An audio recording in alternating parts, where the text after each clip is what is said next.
இந்த விஷயம் நீங்கள் எவ்வளோக்கு எவ்வளோ வாழ்த்துறீங்களோ இயற்கை எந்த காரணத்தையும் படி சொல்லிடவே கூடாது. என்னடா மழை இப்படி போய் திட்டுறதும் பாவம், என்னடா வெயில் இப்படி அடிக்கிறதும் நொந்துக்கிறதும் பாவம். இயற்கை தன்னோட வேலையை சரியாக செஞ்சுக்கிட்டு இருக்கு. இப்போது அன்றைக்கி அந்த திருவண்ணாமலை பார்க்கும்போது எனக்கு அவங்க சொன்னதெல்லாம் பார்க்கும்போது ரொம்ப வருத்தமாக இருந்துச்சு. சரி என்றைக்காவது ஒரு நாள் டைம் கிடைக்கும்போது ஏதோ ஒரு நேர்காணலில் சொல்ல நினச்சேன். அது உங்கள் சோஷியல் மீடியாவில் சொல்கிற பாக்கியம் வந்து பெருசு.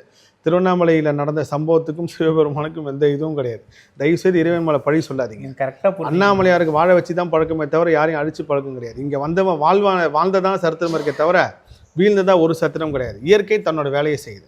ஒரு பாறை உருண்டை வந்து அப்பாவி மக்கள் பலியாயிட்டாங்க. அது ஒரு வருத்தமான ஒரு விஷயம் தான். ஆனால் அந்த பழியை தூக்கி இறைவன் மேலே போடுறது வந்து அது இன்னும் பெரிய மோசமான ஒரு கர்மாவை சேர்த்துக்கும். ஸோ அதே மாதிரி இங்கே நடக்கிற நல்லது கெட்டது காரணம் மனிதர்களை தவிர இறைவன் கிடையாது. இப்போ என்ன ஒருத்தர் சொன்னார், திருச்செந்தூரில் போய் குப்பை போட வேணான்னு சொல்லுங்கள், அது நீங்கள் இன்னொரு பேட்டியில் சொல்லுங்கிறார். நான் சொன்னேன், ஐயா நான் கிடையாது, இறைவனே சொன்னாலும் கேட்க மாட்டாங்க. அவன் அங்கே போய் குப்பை போடணும், அந்த இடத்த அசுத்தப்படுத்தணும்.